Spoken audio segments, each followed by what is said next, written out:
What does 2020 mean to you? Do you see it as a year that transitions us into a new decade? A year that has presented us with unexpected challenges? Or is it a term that defines clarity in your vision? A description of perfect visual acuity that will guide you into the future?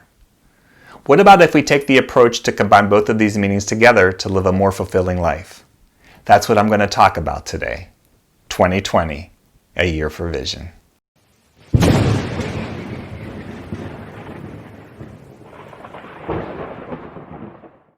Welcome to Healthy, Wealthy, and Wise, where we talk about little things that can lead to big improvements in our financial and physical health. If these are the things you're interested in, you'll definitely want to subscribe and become a part of our community because, after all, it's free and it'll make sure you don't miss any upcoming videos. As you know, I've been putting out a lot of videos on investment and personal finance, as these ones have been getting the most views, and I want to create videos that are ones that you want to see. And I'll have a lot more of those types of videos coming, but today I would like to talk about what this year has meant for me in regards to living healthier, and I hope you find this video meaningful to you as well.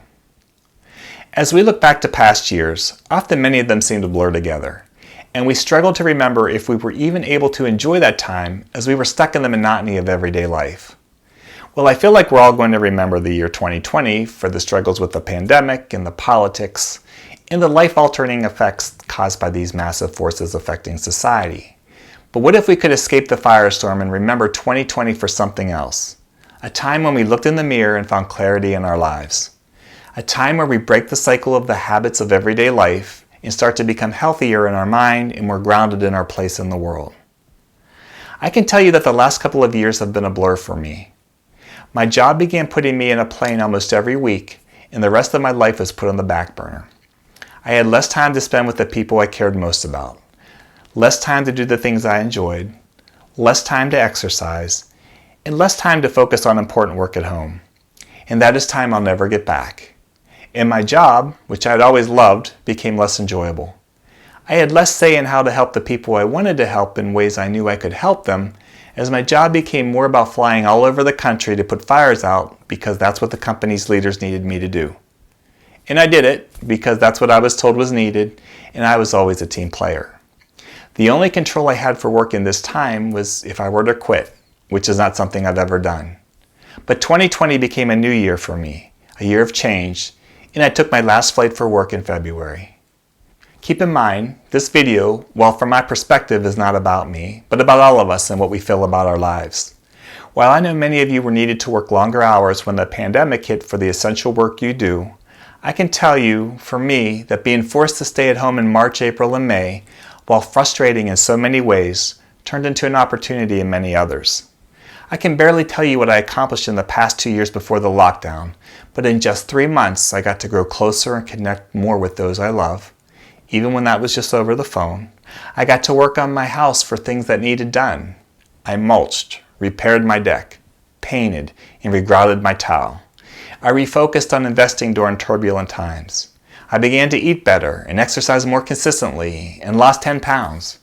And started something new that I've thought about doing for some time, and that was starting this YouTube channel. Now you might think a lot of these things were just extra work requiring lots of effort, and who wants to do that? And while it did take lots of effort, I got so much out of it. First of all is that I put my mind to better use. I did more actual thinking by learning how to do new things, not just doing the same things over and over, which is really more habit than thinking anyways. But also, I got to experience accomplishing things I've always wanted to do, but never had time. Or maybe never made the time. And so with all of the negative things going on in the world this year, I'll remember that it was also a year that provided me the opportunity for personal accomplishment. But there's more that I want to do. And I'm sure there are things you want to do. As the world slowly gets back to normal, what if we ask ourselves if we could actually keep some things from going back to what we call normal, but instead change them? I'm not saying that we want to go back into another shutdown and be forced to stay away from others, but what if we decided to live better? To slow down and yet use time more efficiently? To prioritize what's more important? What do our days consist of? Working so much that when you get home, you're too tired to do anything?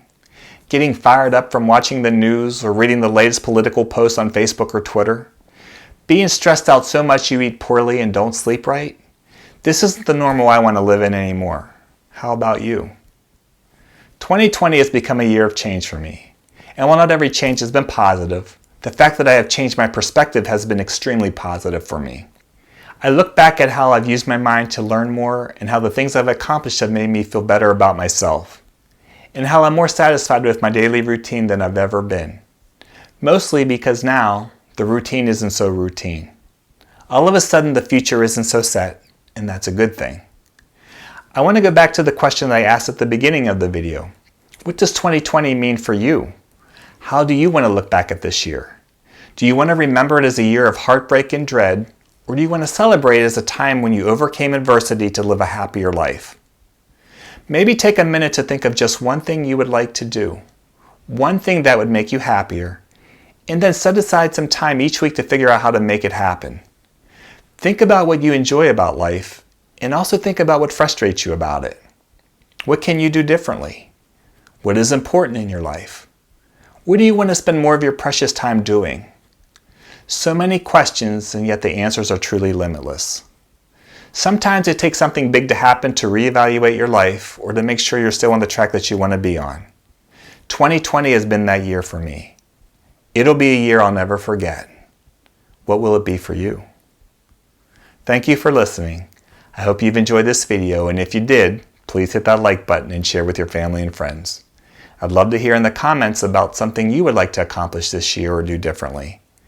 As always, I hope that we can all learn from each other on how to take little, easy steps in making big improvements in our lives. Thank you again for watching, and until next time, have a great day.